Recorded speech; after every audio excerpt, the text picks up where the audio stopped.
사도 바울은 성령의 계시를 통해서 예루살렘에 가면 결박과 환란이 기다린다는 것을 알고 있었습니다.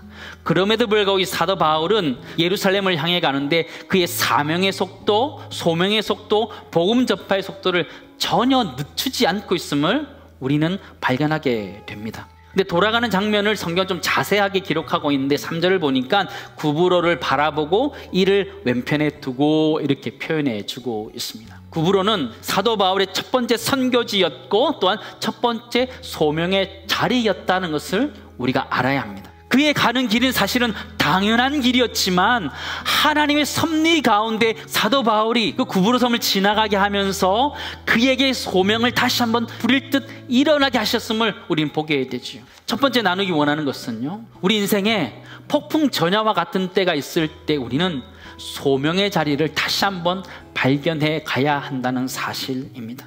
오늘 성경도 보시면 베네게 두로 지역에 도착해서 제자들을 만나는데 그 제자들이 뭐라 그래요?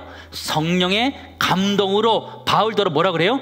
예루살렘에 들어가지 말라 하더라. 두로를 떠나서 항해를 마치고 돌로마에 거쳐서 가이사랴에 이르게 됩니다. 거기서 빌립의 집에 머물게 되는데 그때 함께 있었던 빌립과 그 수많은 사람들이 예루살렘 올라가지 말라 이렇게 얘기하는 것이죠.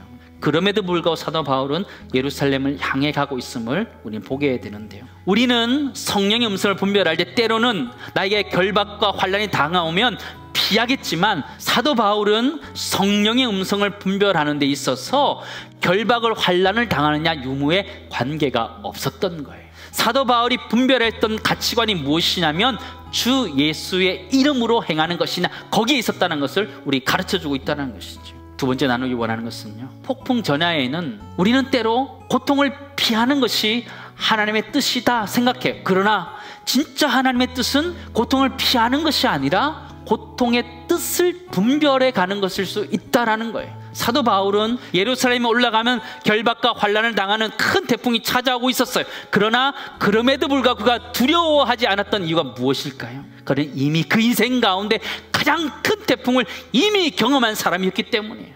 예수 그리스도를 만나면서 자신이 알고 있었던 율법과 지식과 경험이 완전히 부서지는 경험을 하게 됩니다. 예수님의 제자들에게도 이런 일들이 일어났습니다. 제자들이 예수님을 모시고 배를 타고 건너가는데 예수님이 주무신 거예요. 큰 풍랑이 일었죠. 죽게 되었죠. 예수님을 깨웠습니다.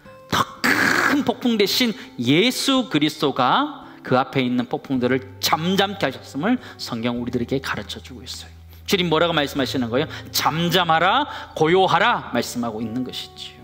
사랑하는 성도 여러분, 우린 살아가면서 수많은 폭풍들을 만나왔고 또 만나갈 것입니다. 그러나 가장 강력한 태풍 대신 예수 그리스도를 만나게 되면 우리 인생 앞에 수많이 찾아오는 태풍들, 걱정과 염려와 불안과 그런 것들이 사라지게 하실 줄 믿습니다.